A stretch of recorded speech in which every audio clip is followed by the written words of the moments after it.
Il existe deux mots, simples, courts, qui peuvent ouvrir des fissures spirituelles à l'intérieur même de ta maison. Des mots qui semblent totalement inoffensifs, que des millions de personnes prononcent chaque jour sans s'en rendre compte, sans soupçonner qu'ils portent un poids énorme dans le monde spirituel.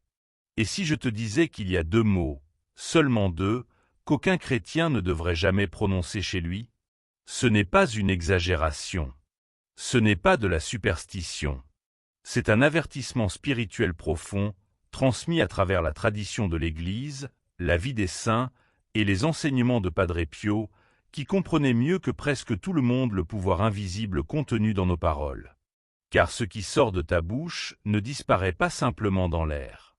Ce que tu déclares résonne dans le monde spirituel. Et aujourd'hui, il est important d'en parler avec sérieux et attention, car cela pourrait être quelque chose que tu n'as jamais entendu auparavant.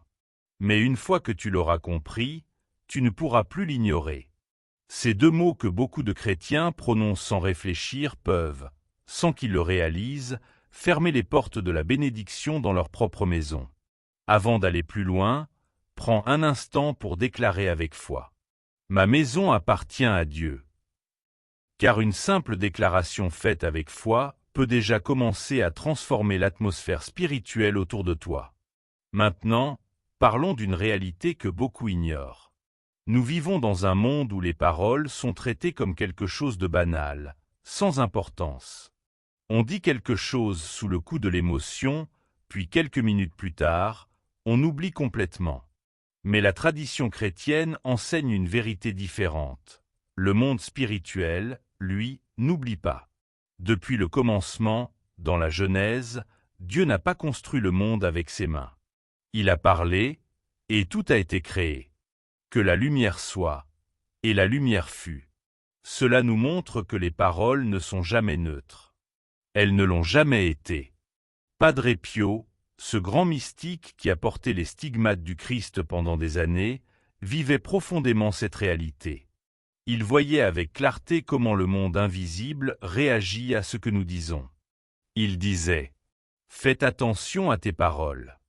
L'ennemi n'a pas besoin d'une porte grande ouverte. Une petite fissure suffit. » Et ces fissures ne viennent pas forcément de grandes fautes visibles, mais souvent de paroles répétées, prononcées sans réfléchir, à l'intérieur même de ce lieu qui devrait être un refuge, la maison. L'apôtre Jacques comparait la langue au gouvernail d'un grand navire, petite, presque invisible, mais capable de diriger toute la trajectoire. Il la décrivait comme un feu, capable de se propager bien au-delà du moment où il est allumé. Ainsi, lorsque certains mots s'installent dans une maison, ils influencent progressivement son atmosphère. Les paroles peuvent soit construire un environnement de paix, soit l'affaiblir lentement. Le premier mot est la haine. Et peut-être penses-tu, moi, je ne dis jamais que j'ai quelqu'un. Mais ce n'est pas de la haine extrême dont il est question ici. C'est celle du quotidien, celle qui se glisse sans qu'on y prête attention. Je déteste les lundis. Je déteste ce trafic. Je déteste comment les choses se passent. Ces expressions sont devenues normales dans notre manière de parler. Pourtant, dans une vie chrétienne, ce mot n'est jamais neutre. Jésus a dit clairement « Aimez vos ennemis. Faites du bien à ceux qui vous haïssent. » Quand le mot « haine » commence à habiter une maison, même de manière légère, quelque chose change progressivement. Pas de façon brutale, mais subtilement. L'atmosphère devient plus lourde. Les tensions augmentent. La patience diminue. L'amour, qui a besoin de chaleur et d'attention, commence à se refroidir. Et souvent, les personnes qui vivent dans cette maison ressentent ce changement sans pouvoir l'expliquer. Dans les moments de frustration, dans les paroles prononcées à la maison, certains mots deviennent des habitudes sans qu'on s'en rende compte. Ils sont utilisés pour exprimer le mécontentement et finissent par s'installer dans le quotidien, influençant l'atmosphère du foyer. Padre Pio enseignait que l'ennemi agit de manière discrète. Il ne se manifeste pas de façon visible, mais s'installe à travers la répétition, les habitudes et les paroles que l'on finit par banaliser. Face à cela, il ne s'agit pas d'ignorer la frustration ou de la cacher, mais de changer consciemment ses paroles. Quand l'irritation apparaît, au lieu de dire des mots négatifs, il est préférable de dire « Seigneur, je te confie cette situation ». Quand une douleur intérieure se fait sentir, au lieu d'exprimer de la haine, il est plus juste de dire « Jésus, guéris mon cœur ». Ces paroles, répétées régulièrement, deviennent une forme de prière. Ce que l'on répète influence notre vie intérieure et l'ambiance de notre maison. Les mots que nous utilisons créent un environnement spirituel qui affecte tous ceux qui y vivent. Le deuxième mot à éviter est « maudit ». Des expressions comme « cette journée est maudite »,« ma vie est maudite »,« tout va mal dans cette maison » sont souvent dites sans réfléchir, surtout dans les moments difficiles.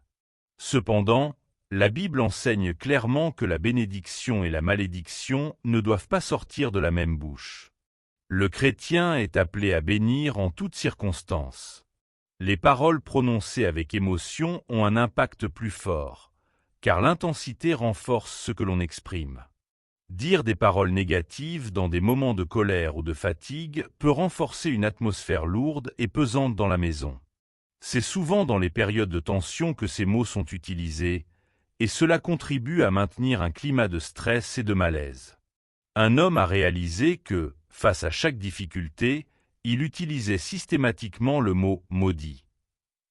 Il pensait que ce n'était qu'une simple expression, mais cette habitude avait influencé l'ambiance de son foyer, rendant son environnement plus lourd et moins paisible. Pour changer cela, il a adopté une pratique simple. Chaque matin, il déclarait « Cette maison est bénie. Tous ceux qui vivent ici sont sous la protection de Dieu. » En répétant ces paroles quotidiennement, l'atmosphère de sa maison a progressivement changé, devenant plus paisible et plus sereine. Pas instantanément, mais progressivement, comme une lumière qui revient dans une pièce restée trop longtemps dans l'obscurité, quelque chose commence à changer. Ce n'est pas de la magie. C'est simplement le fonctionnement normal des paroles selon la compréhension chrétienne. Tu es créé à l'image d'un Dieu qui parle et qui crée. Quand tu bénis, tu participes à une réalité profonde, ancienne, qui dépasse largement les murs de ta maison. Alors voici l'invitation. Fais de ta maison un lieu de bénédiction déclarée. Pas parfaitement, pas avec des règles compliquées, mais avec intention. Le matin, dis quelque chose de bon sur ta maison. Quand tu rentres après une journée difficile, avant de te plaindre, dis d'abord « Merci Seigneur, je suis chez moi ». Quand la tension monte et que tu es tenté de dire des paroles négatives, prends un instant et choisis autre chose. Seigneur, apporte la paix ici. C'est simple, mais c'est un vrai commencement. Et les commencements comptent plus qu'on ne le pense. Utilise aussi ce que la foi met à ta disposition. L'eau bénite n'est pas un symbole vide, c'est un signe de bénédiction et de protection. Tu peux en garder chez toi et en utiliser avec foi en priant simplement. Que toute obscurité disparaisse et que cette maison soit consacrée au Seigneur. Prie, même simplement. Une prière sincère, même courte, a une grande valeur. Ce qui compte, ce n'est pas la quantité, mais la présence du cœur. Car quand tu pries, tu protèges. Quand tu bénis, tu fortifies. Et quand tu veilles sur les paroles dans ta maison, tu fais quelque chose d'invisible, mais de réel. Pose-toi maintenant une question simple.